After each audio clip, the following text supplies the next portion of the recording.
I want to go to an energy expert now in Aidan, Morrison, who often catches up with us. He's the Energy Program Director at the Centre for Independent Studies.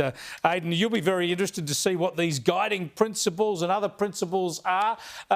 Can the Liberals or the Coalition actually deliver secure, reliable and affordable energy while continuing to reduce emissions in some way? Look, that's a pretty wide envelope, reduce emissions in some way.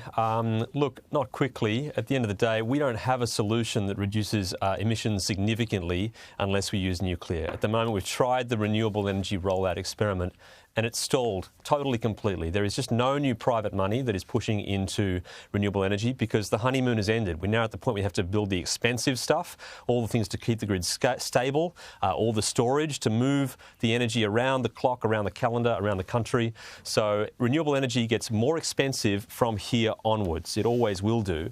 And so which is the exact I think there's no way we can continue to reduce emissions without embracing nuclear. Sorry to jump in, there's a bit of delay which makes it awkward, but that is a telling point when you say renewable energy gets even more expensive from here on in, because that is exactly the opposite to what we're hearing from the government and all the renewables zealots. They say, oh yes, it's pushed prices up because we've had to roll out all of this new kit, but the more we roll out, the cheaper it will get. Yeah, unfortunately, there is a fallacy that's doing the rounds, and it's really amazing to hear it repeated so often. There's this idea of a messy middle. You'll hear that, including from people like very senior people at the Market Commission. Their way of trying to gild the lily here is just to say, oh, it's just a messy middle. Once we push through all this stuff here right in front of us, then somehow it'll all come good very shortly, and the price reductions will happen a little bit later. That is really the purest of nonsenses, because as you reach the point you've got local saturation, you have to move more of the energy around, and you have to move it further, and you have to move a larger share of it further around the clock, around the calendar, around the country, the further you go with these correlated energy flows that you can't control, because when there's too much sun and wind, there is loads of sun and wind, and still sometimes it's still and dark and you have none at all. And so it just gets harder every step from here on in. And we haven't seen the lion's share hit yet. None of the big transmission projects have hit anyone's bills yet. So wait until you see Central West Arana at $5.5 billion, plus the synchronous condensers, plus VNI West at $7.5 billion, but it could be $11 billion. HumeLink at $4.5 billion. We haven't even touched the serious stuff. The heavy lifting is right in front of us, and I can guarantee you it will not get cheaper, it will not get easier. So we can't reduce emissions very substantially unless we embrace nuclear. And even if we embrace nuclear, we could replace the first third of our emissions, which is the electricity system, very well. You could replace coal with nuclear, that'd be perfect.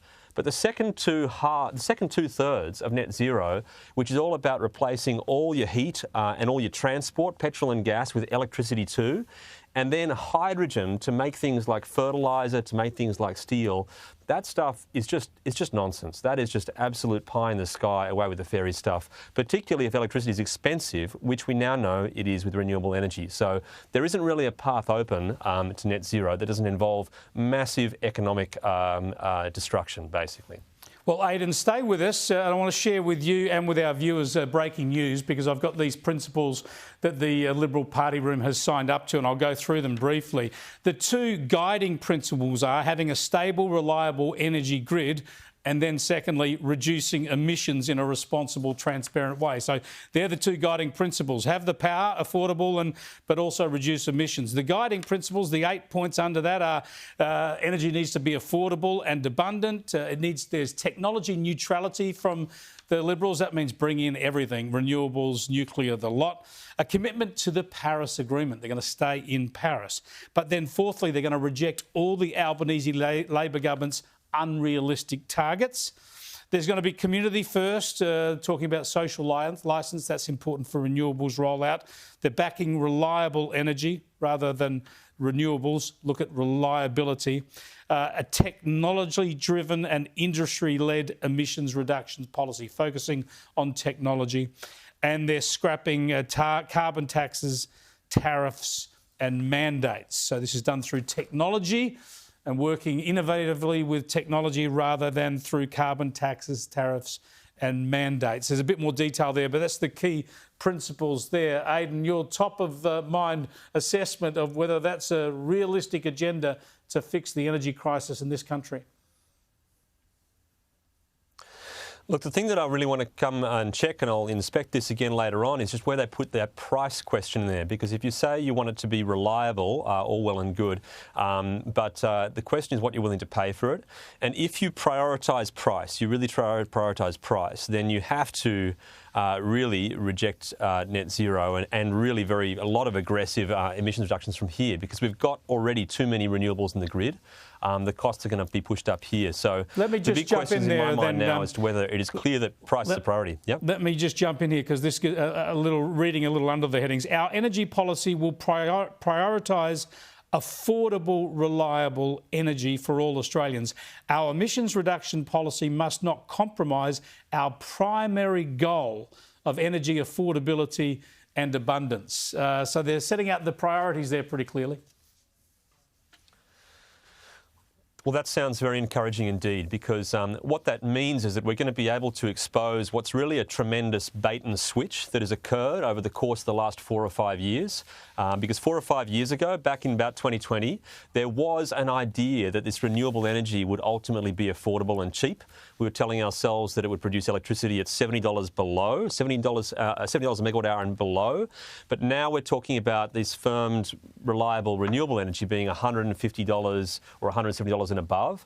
And so, but what has happened since the governments and the politicians committed to the targets, this massive bait and switch has occurred as the evidence has emerged of how expensive this is going to be, where institutions stopped assessing the destination. They stopped assessing whether going towards a full renewable system is actually least cost and in consumers' interest, and started simply assessing whether we've got the best way to get there. Because it's become very clear that trying to get to net zero and very high levels of renewable energy are much more expensive than the electricity system we used to have, and an alternative we could have if we continued to run with fossil fuels or nuclear. But they've done this bait and switch where they've basically said, because we're so fixated on net zero, and that's been the binding priority so far, we're no longer assessing how much it will cost, and we're only assessing whether we're doing the best on the cost, given we're committed to go there.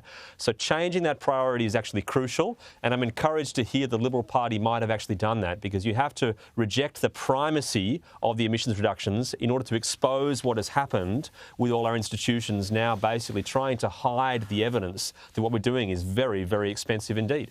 Brilliantly explained as ever, Aidan. Thanks so much for joining us. Aidan Morrison there with his expertise in this area. He's with the Centre for Independent Studies.